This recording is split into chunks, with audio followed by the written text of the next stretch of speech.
Deus é o nosso refúgio e fortaleza, socorro bem presente nas tribulações.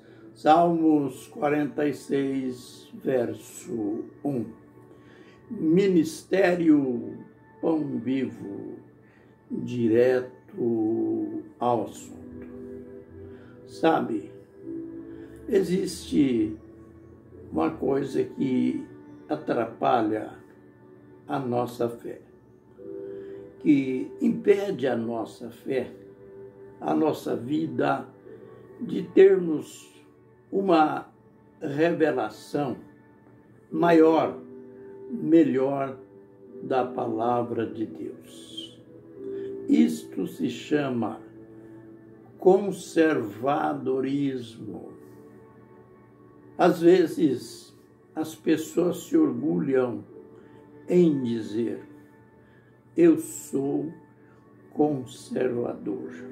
Mas elas não sabem que esse conservadorismo sempre foi uma entrave na caminhada da Igreja de Cristo.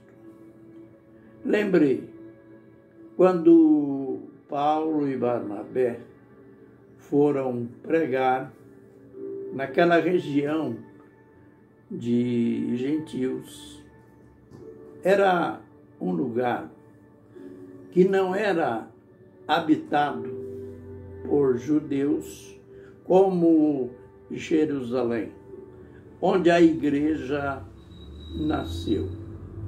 E então Deus abençoou poderosamente a pregação desses dois missionários lá em Antioquia. E, surpreendentemente, desceram alguns judaizantes, isto é, aqueles que, embora pertenciam à igreja, mas guardavam as tradições judaicas. Eles, ao chegar lá, porque eles desceram da igreja principal, eles desceram de Jerusalém. Ao chegar lá em Antioquia, eles viram toda aquela movimentação espiritual. Eles, ao invés de ficarem felizes com aquilo que Deus estava fazendo, sinais, maravilhas, conversões, eles perturbaram a fé dos convertidos. Eles disseram: olha, se vocês não circuncidarem e não guardarem a lei de Moisés, vocês não poderão ser salvos. Misericórdia. Conservadorismo puro. Eles estavam certo ou errado? Na atual conjuntura, estavam errados. Eles tinham que saber que, embora a circuncisão, a lei de Moisés, foi dada por Deus, mas Deus prometeu uma nova aliança, prometeu um novo tempo, que não era tempo de ficar questionando tudo aquilo. Mas e daí? Qual foi a postura de Paulo e Barnabé? Brigar com eles? Ficar contendendo com eles? Não. Eles subiram até Jerusalém e lá eles contaram para os demais apóstolos o que estava acontecendo. E ali se descobriu que o problema não era só em Antioquia, que os judaizantes estavam dando problemas em outros lugares. E então foi convocado o primeiro concílio da igreja. E ali houve aquela discussão, houve os pró-judaizantes e houve a palavra forte com autoridade dos apóstolos. Vejamos aqui, Atos capítulo 14, verso 11. Pedro dá esse grande testemunho. Ele fala: mas cremos que somos salvos pela graça do Senhor Jesus, do mesmo modo que eles também. Aleluia! Que palavra, que testemunho!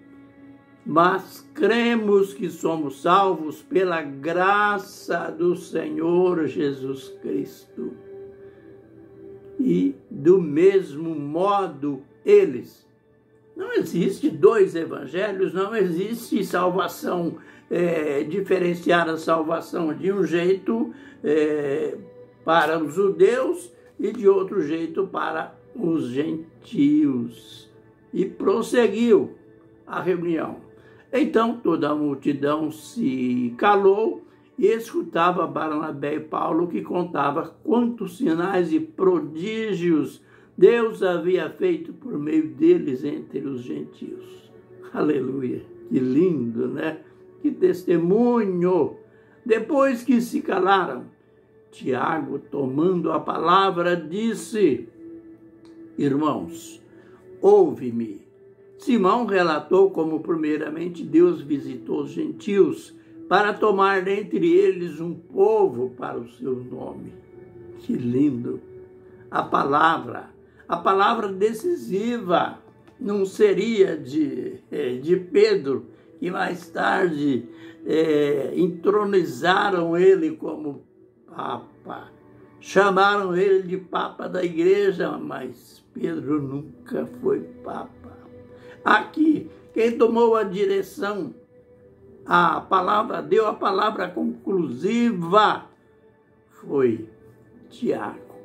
E que palavra linda que ele deu depois que se calaram, que acabou a discussão. Tiago, tomando a palavra, disse: irmãos, ouve-me. Simão relatou, isto é, Pedro relatou como primeiramente Deus visitou os gentios para tomar dentre eles um povo para o seu nome. Isto é, Pedro tinha contado alguma coisa daquilo que aconteceu quando ele foi na casa de Cornélio, gentil, e pregou lá. E Tiago respeita este testemunho, esta posição de Simão, e interessante a declaração de Tiago. Deus tinha o propósito, ele está dizendo, para tomar dentre eles, isto é, dentre os gentios, um povo para o seu nome.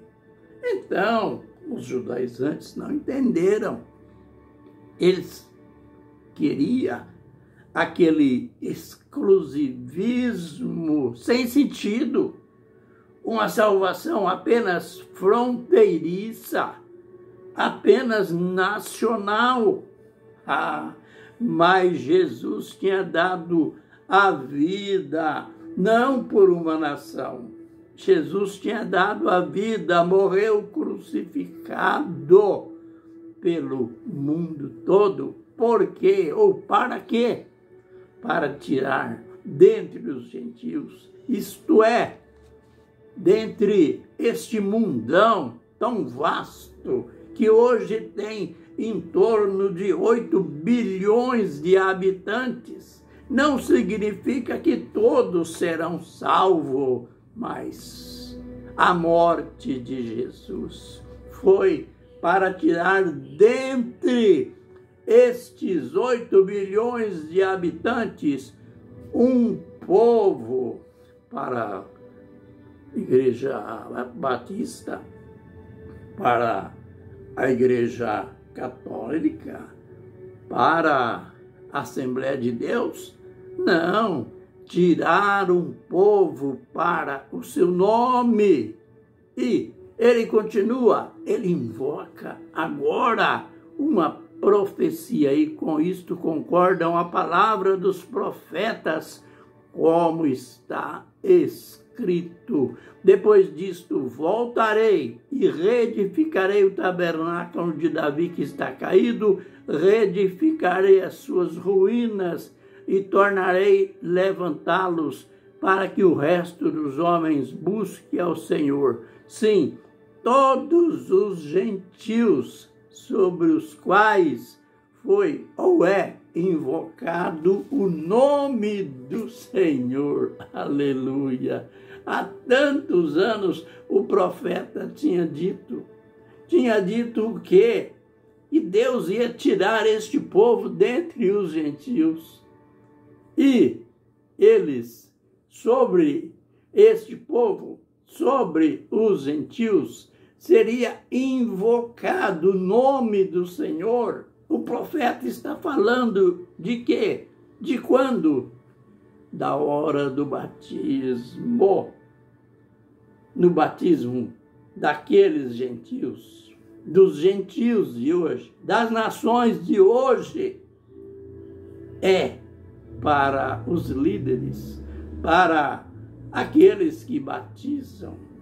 Não é invocar o nome, não é invocar a Trindade. Eu te batizo em nome do Pai, e do Filho e do Espírito Santo. Isto é profanação, isto é conservadorismo ortodoxo.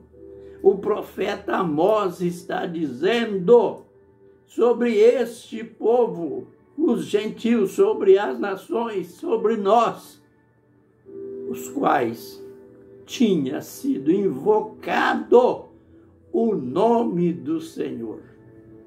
Ah, que profundidade, que significado tem a invocação do nome de Jesus, do nome do Senhor sobre nós, na hora de nosso batismo. E Pai, Filho e Espírito Santo não tem significado nenhum, porque são títulos e não nomes. A gente continua ainda no próximo vídeo. Amém e amém.